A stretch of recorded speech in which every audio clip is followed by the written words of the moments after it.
Hello friends. दोस्तों, आप लोगों ने एक कहावत तो सुनी होगी, राम भरोसे हिंदू होटल। आप थंबनेल में देख रहे हैं राम भरोसे भारत मॉडल। मैंने ये क्यों शीर्षक रखा है? दोस्तों, जो भी चीज आप देखें इस देश में, आपको नजर आएगा कि वो कहीं ना कहीं अधोगति की तरफ बढ़ रही है। जो भी चीज आप नाप सकते हैं, मेजर कर सकते हैं, वो सारी चीजें जो हैं वो हमें घटती हुई नेगेटिव दिशा में बढ़ती हुई नजर आ रही है। अब आप बोलोगे मैं ये क्या बातें कर रहा हूं, तो मैं आपके सामने कुछ उदाहरण रख देना चाहता हूं। भारत का रुपया डॉलर के मुकाबले 90 पार कर गया है। आज तक का record selling foreign institutional investors ने इंडियन स्टॉक मार्केट में किया है। जी हां, 1,58,000 करोड़ के स्टॉक्स और बॉन्ड जो है वो foreign institutional investors Indian market में सेल कर चुके हैं। आप मोटा मोटी समझ लीजिए 1.5 लाख करोड़ के ऊपर की बिकवाली एफआईएस कर चुके हैं। यही नहीं, एमएससीआई इंडिया इंडेक्स, हम हमेशा बात करते थे, आप देखिएगा सीएनबीसी, ईटी नाउ, हर जगह चर्चा चलती थी कि भारत का स्टॉक मार्केट रिलेटिवली कंपैरेटिवली दूसरे जो इमर्जिंग मार्केट्स हैं, एशियन मार्केट्स हैं, उनसे बेटर परफॉर्म कर रहा है। परंतु इस साल की स्थिति क्या है? एमएससीआई इंडेक्स जो इंडिया का है, मतलब एमएससीआई इंडिया इंडेक्स जो है, उसने अभी तक जो है वो सिर्फ 2.5% का रिटर्न दिया है, 2.5% का। वहीं एमएससीआई इमर्जिंग मार्केट इंडेक्स जो है उसने 27.7% का रिटर्न दिया, 27.7%। तो कहीं कंपैरिजन ही नहीं है। ये डॉलर टर्म्स में मैं नाप रहा हूं। जो भी एमएससीआई का जो भी रिटर्न रहता है वो कि रुपये नहीं, डॉलर टर्म्स में रहता है।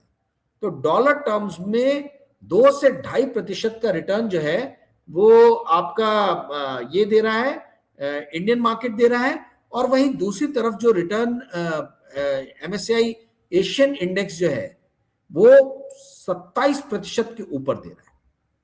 तो आप समझ सकते हैं कि हम लोग कहां जा रहे हैं। अब सवाल ये उठता है कि भाई ये सब होने के बावजूद भी ये चर्चाएं मीडिया में क्यों नहीं है? खैर, इसमें मैं बाद में बात करूंगा। पहला प्रश्न ये उठता है कि फॉरेन इंस्टीट्यूशनल इन्वेस्टर्स जो हैं वो इंडिया में क्यों इस कदर जो है वो सेलिंग कर रहे हैं? ये बेरुखी, ये बेदर्दी के साथ जो सेलिंग हो रही है वो क्यों हो रही है?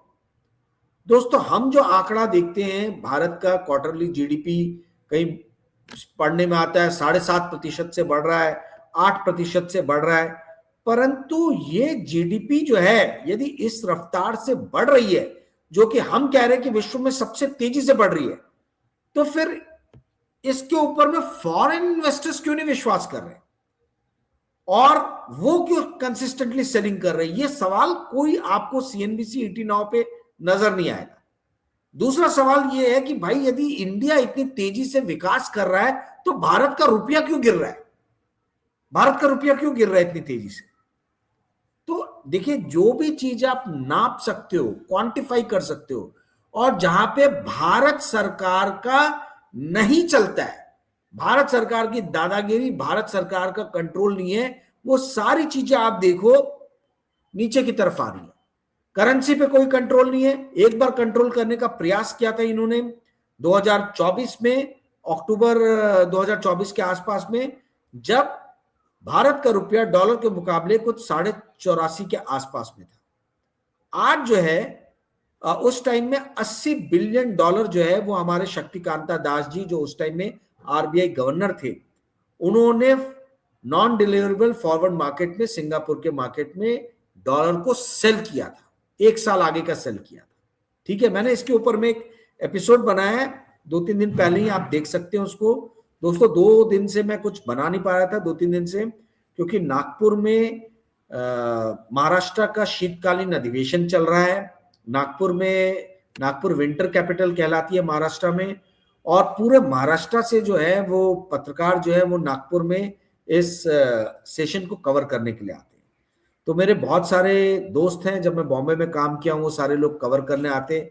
तो वो साल में एक ही बार आते हैं, तो उनके पास जाना पड़ता है, नहीं तो नाराज हो जाते हैं, बुरा मान जाएंगे कि हम साल में एक बार आपके शहर में आते हैं और आप हमारा स्वागत नहीं करते, समय नहीं बिताते हैं, तो मुझे माफ कीजिएगा, इसलिए मैं 2-3 दिनों से कोई वीडियो बना नहीं पाया था। खैर आज मुझे थोड़ा समय मिला है तो मैंने सोचा वीडियो बना डालूं। तो ये जो मुद्दे पे आते हैं, ये जो करेंसी हमारी गिर रही है, इसको रोकने के लिए एक प्रयास शक्तिकांता दास जी ने किया था। अक्टूबर 2024 में $80 बिलियन फूंक डाले, पर 84.5 से आज 90 के लेवल पे रुपया आ गया। फॉरवर्ड स्वैप का कोई फायदा नहीं हुआ, $5.5 डॉलर के मुकाबले और गिर गया, 84.5 से 90 पे आ गया। और $80 बिलियन की ये गड्ढा जो है, खाई जो है, वो ऑलरेडी बन गई है आपके फॉरवर्ड मार्केट में। तो फायदा क्या हुआ? और ये शक्तिकांता दास जी के कोई घर के पैसे तो थे नहीं, ये हम सब की कमाई के, ये जो फॉरेन एक्सचेंज रिजर्व जो रहता है वो तो पूरे देश का है ना। तो अगर आप इन्फ्लेशन का रेट डिसाइड करने के लिए एक मॉनेटरी कमेटी का गठन करते हो, सिर्फ आरबीआई का जो गवर्नर है वो डिसाइड नहीं कर सकता कि देश में रेट कम होने चाहिए या ज्यादा होने चाहिए, तो जो ये फॉरेन एक्सचेंज आप शॉर्ट करते हो या लॉन्ग करते हो, जो डॉलर बेच रहे हो या खरीद रहे हो, भाई इसके लिए भी एक कमेटी होनी चाहिए। देश के लोगों को पता ही नहीं है। मैंने जो प्रोग्राम बनाया उसके बाद में कई लोगों के मुझे फोन आए, उन्होंने कहा साहब इस बारे में तो हमें कोई जानकारी नहीं है। जानकारी इसलिए नहीं है, पहली बात कि आरबीआई ट्रांसपेरेंसी नहीं बरतती, दूसरी बात कि मीडिया जो है ये सब चीजों को कवर नहीं करता। जब मीडिया बताएगा नहीं तो आपको पता कहां से चलेगा? तो ये जो गड्ढा बनाया है, आज भी $80 बिलियन में $65 बिलियन का वो गड्ढा जो है, वो शॉर्ट पोजीशन जो है डॉलर की, वो खड़ी हुई है। उससे हम कैसे निपटेंगे मुझे नहीं मालूम। तो कहने का अर्थ यह है दोस्तों कि इंडिया की करेंसी गिर रही है, और इस गिरती हुई करेंसी पे भारत सरकार का कोई कंट्रोल है नहीं, इसलिए वो अपना असली लेवल जो है वो छू रही है। वहीं दूसरी तरफ जो फॉरेन इंस्टीट्यूशनल इन्वेस्टर्स हैं, वो भी भारत सरकार के प्रभाव क्षेत्र से बाहर हैं। वो बेच बेच के निकल रहे हैं, बेच बेच के छोड़ रहे हैं, देश छोड़ के जा रहे हैं। 13 साल के सबसे निचले कगार पे एफआईआई का शेयर होल्डिंग है इंडियन स्टॉक मार्केट में। कुछ 16.3% या 4% के ही स्टॉक्स जो है वो इंडियन मार्केट में एफआईआई होल्ड करते हैं। यह आज से 1.5-2 साल पहले 21-22% था। 21-22% से आज सिर्फ 16-16.5% पे एफआईआई का जो शेयर होल्डिंग है इंडियन टोटल स्टॉक मार्केट में। 5,000 से ज्यादा स्टॉक्स इंडियन मार्केट में लिस्टेड है। इन सारे स्टॉक्स के अंदर में जो एफआईआई की होल्डिंग है वो एवरेज आ गई है 16-16.5 के बीच में, जो 13 साल के अपने न्यूनतम इस पे है। 2012 के बाद अभी उस लेवल पे आए हैं।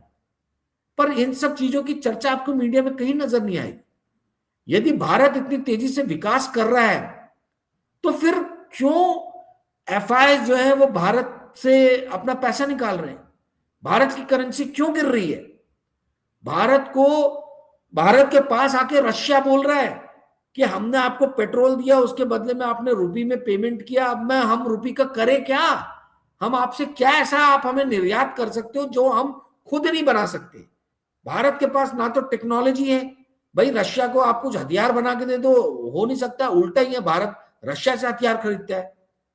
क्रूड, सोना, जो भी इंपोर्ट, मतलब सारी चीजें हम रशिया से इंपोर्ट कर रहे हैं। रशिया को बना के देने के लिए आपके पास में कुछ है ही नहीं, तो रशिया का पैसा अटक गया है। तो अब रशिया ने बोला करे क्या? तो इनके पास में दिखाने के लिए भारत सरकार के पास में एक ही चीज है, वो है भारत का स्टॉक मार्केट और भारत का इतना बड़ा रिटेल मार्केट।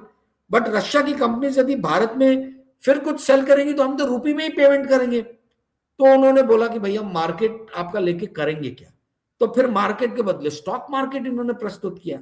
तो अब रशिया जो है उसका एक बैंक है, वो as a mutual fund launch करेगा, जिसमें जो रशिया के अटके हुए पैसे हैं, जो उन्होंने हमको ऑयल, सोना, ये सब एक्सपोर्ट किया था, वो पैसों को इंडियन स्टॉक मार्केट में लगाया जाएगा। और उसकी ऐसी चर्चा की जा रही है कि वो मास्टर स्ट्रोक है।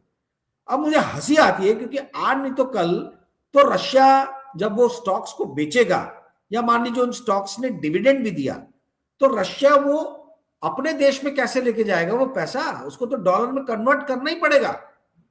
तो आज नहीं तो कल तो भारत को डॉलर में रशिया को पेमेंट करना ही पड़ेगा ना।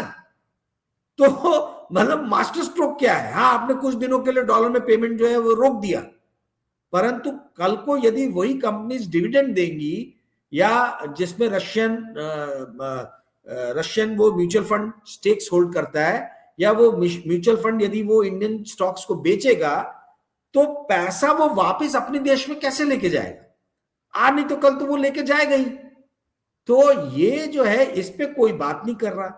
तो इसका मतलब है कि जो असली मुद्दे हैं वो इस देश के बिजनेस न्यूज़पेपर्स में और बिजनेस न्यूज चैनल्स में कहीं भी चर्चा में नहीं आ रहे। और यही जो है, इसी कारण से आप लोग जो है, आप लोग बहुत ही इल इन्फॉर्म्ड है। सबके मन में, जहन में ये सवाल उठना चाहिए था कि अक्टूबर 2024 से लेकर जनवरी 2025 के बीच में भारत का फॉरेन एक्सचेंज रिजर्व एकदम से 70-80 बिलियन डॉलर कैसे कम हुआ। पर किसी मीडिया ने बताया नहीं, कोई आरबीआई का डाटा चेक नहीं करता, किसी ने देखा नहीं, किसी ने लिखा नहीं, तो किसी को पता नहीं है। बाद में गहन जांच करने के बाद में पता चला कि भैया शक्तिकांता दास जी ने तो वहां पे 80 बिलियन डॉलर की पोजीशन ले ली है फॉरवर्ड मार्केट में डॉलर को सेल करके। 90 के पार चला गया है। क्या अब बात होने लगी है क्या 100 के पार भी जाएगा भारत का रुपया? इस तरीके की चर्चाएं होने लगी हैं। आपको जान के आश्चर्य होगा कि विश्व के जितने भी बड़े मुल्क हैं, जितने भी तेजी से तरक्की करते हुए मुल्क हैं, उन सभी देशों में, उन सभी राष्ट्रों में भारत का रुपया इस साल सबसे गंदा परफॉर्म किया है। इंडियन रुपी जो है वो डॉलर के मुकाबले 5% गिरी है। यही डॉलर जो है ये यूरो के अगेंस्ट गिरा है, वीक हुआ है। ये पाउंड स्टर्लिंग के अगेंस्ट वीक हुआ है। ये स्विस फ्रैंक के अगेंस्ट वीक हुआ है। परंतु यही डॉलर इंडियन रुपी के अगेंस्ट स्ट्रांग हुआ है। तो आप समझ सकते हैं कि भारत की करेंसी जो है ये किस तरफ बढ़ रही है।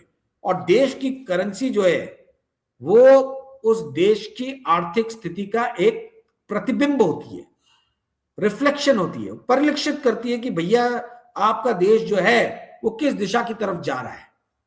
तो ये अगर रुपया इस तेजी से डॉलर के मुकाबले गिर रहा है तो इससे साफ स्पष्ट दिख रहा है कि कोई बहुत ज्यादा उज्जवल भविष्य जो है वो ना तो रुपये का है ना भारत की आर्थिक स्थिति का है।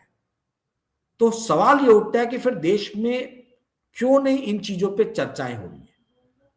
और जो थोड़े बहुत हमारे जैसे लोग बोल रहे हैं, इस चैनल को हार्डली 1000, 1500, 2000 लोग देखते हैं। पता नहीं इस वीडियो को कितने लोग देखेंगे, मुझे नहीं मालूम है। आप लोग भी मदद नहीं कर रहे, आप लोग भी वीडियो फॉरवर्ड नहीं करते हैं, शेयर्स नहीं करते हैं अपने मित्रों के बीच में, अपने ग्रुप्स में, तो ज्यादा लोग ये वीडियो देखते नहीं है। तो लोगों को सही जो चीजें हैं, जो चर्चाएं हैं, जो उन्हें पता होना चाहिए। एक डेमोक्रेसी में जनता से कुछ भी छिपा नहीं होना चाहिए। जनता तक बात पहुंच ही नहीं रही है। सिर्फ एक ऐसा इल्यूजन क्रिएट किया जा रहा है कि सब कुछ चंगा है इस देश में, सब कुछ बढ़िया चल रहा है। ये इल्यूजन है। पर जैसे आप सवाल पूछ लो कि यदि सब कुछ चंगा है, सब कुछ बढ़िया है, तो जब भारत को विश्व में सबसे सस्ता तेल मिल रहा है, तो भारत के लोगों को क्यों नहीं विश्व में सबसे सस्ता तेल मिल रहा है? 106 रुपए प्रति लीटर डीजल और पेट्रोल के दाम जो है वो भारत में आज की नागपुर में आज की डेट में चल रहे हैं 106 रुपए प्रति लीटर। 108 भी हो गया था। तो आप बताइए, यदि भारत सरकार को सबसे सस्ता तेल विश्व में मिल रहा है आज की डेट में रशिया की मेहरबानी के कारण, तो फिर हम लोगों को क्यों नहीं मिल रहा है? हम लोगों को इसलिए नहीं मिल रहा क्योंकि पेट्रोल डीजल के ऊपर में भारत सरकार ने जम के टैक्स लगा रखा है। भारत सरकार अपनी तिजोरी भर रही है और भारत सरकार अपनी तिजोरी भर के एंड मैन टाइप के प्रोजेक्ट बना रही है। जबरदस्ती के पुल बना रही है जो पुल 2 महीने में गिर जा रहे हैं। ऐसी रोडें बना रही है जिसको बनाने की जरूरत ही नहीं है। वो रोड बनती है फिर टूट जाती है।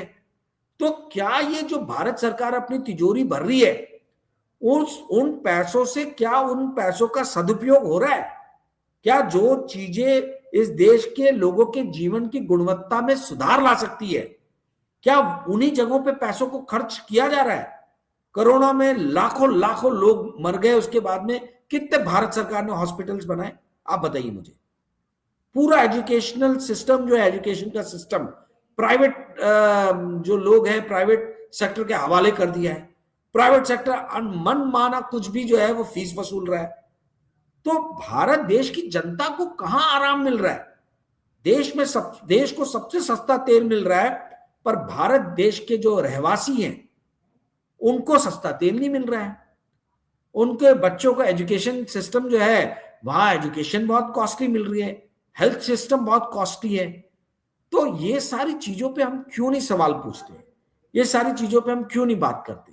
इंडिगो का अभी देख लीजिए, इंडिगो जैसा एक ऑर्गेनाइजेशन जो टू बिग टू फेल अपने आप को समझने लग गया था, उस too big to fail organisation ने कितनी तकलीफ भारत के लोगों के लिए खड़ी की, ये आप पिछले 4-5 दिन से टीवी चैनल्स में देख ही रहे होंगे, एक हफ्ते से।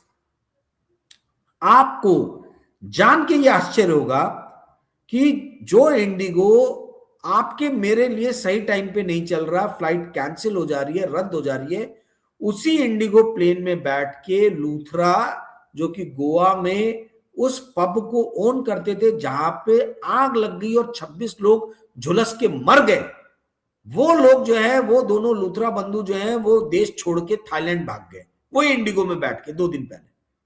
तो इंडिगो आपके और मेरे लिए तो टाइम पे नहीं चल रहा, पर ऐसे लोगों के लिए जरूर टाइम पे चल रहा है। तो इसीलिए मैंने शीर्षक रखा है, राम भरोसे हिंदू होटल जैसे कहावत है, वैसे राम भरोसे भारत मॉडल है। मोदी सरकार आई थी तो बहुत भारत भारत भारत भारत भारत करती थी। तो भारत को आप किस दिशा में लेके जा रहे हैं? किस दिशा में भारत जा रहा है?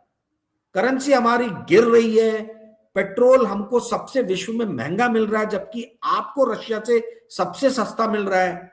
गैस सिलेंडर जो है वो 900 के ऊपर मिल रहा है। लोग खाना कैसे बनाएंगे? आज मेरे को एक ऑटो रिक्शा वाले ने छोड़ा, उसने बोला भैया 6 हम सिलेंडर सरकार से मिलता है कम दाम में, तो उसको यूज करते हैं, 6 या 8 कुछ नंबर बताया था, और बोले उसके बाद में हम लकड़ी पे खाना बनाते हैं।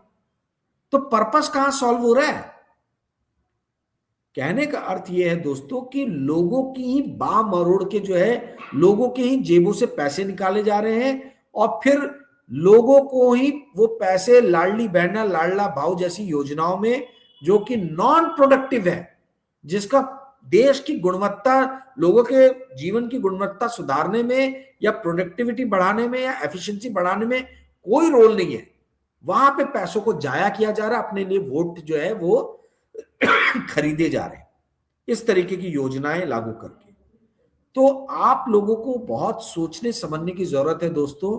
राजनीति जो है वो अर्थनीति द्वारा तय होती है, और अर्थनीति जो है वो कभी भी राजनीति से अछूती नहीं रह सकती है। यानी राजनीति और अर्थनीति, ये दोनों जो है सिक्के के एक ही पहलू है, आप ये समझ लीजिए, ठीक है? दोनों आप बोल लीजिए सियामिस ट्विन है, ये कमर से जुड़े हुए हैं, राजनीति और अर्थनीति। तो यदि इस देश की अर्थनीति को ठीक करना होगा तो आप लोगों को राजनीति पे ध्यान देने की जरूरत है, और यदि आपको राजनीति ठीक करना होगा तो आपको ये देखना होगा कि देश का आर्थिक तंत्र जो है वो सुचारू रूप से चल रहा है कि नहीं चल रहा है।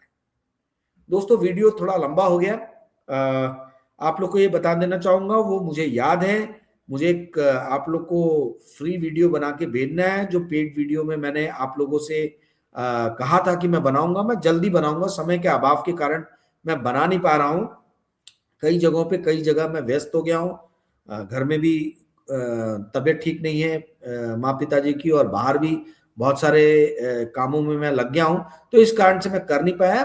मेरी गलती है, मैं अपनी गलती मानता हूं। मैं जल्दी वो वीडियो आपको 2-3 दिन के, इस हफ्ते में किसी भी हाल में मैं आपको वीडियो बना के जो है वो फ्री वीडियो जरूर आप लोग को भेजूंगा, जिन लोगों ने भी पहला वीडियो परचेज किया है उन लोगों को। दोस्तों होपफुली आज का आपको एपिसोड ठीक लगा होगा। यदि आपको आज का एपिसोड अच्छा लगा होगा तो कृपया करके इस वीडियो को लाइक और शेयर कीजिएगा, और अपने मित्रों को इस चैनल को सब्सक्राइब करने के लिए कहिएगा। Thank you friends, bye, good night.